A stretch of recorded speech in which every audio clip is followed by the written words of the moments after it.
Hello guys, welcome to Raza Learning Hub. In this video we can find the value of this expression, which is 4 divided by 1 divided by 8 times 2. So how can we find the value of this expression? If you are new in my channel, then kindly subscribe to my channel.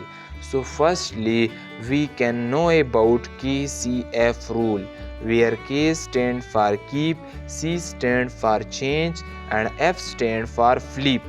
We can write this fraction as 4 times 8 times 2.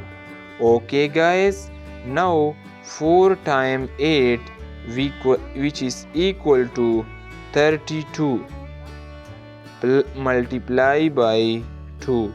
32 times 2 finally equal to 64.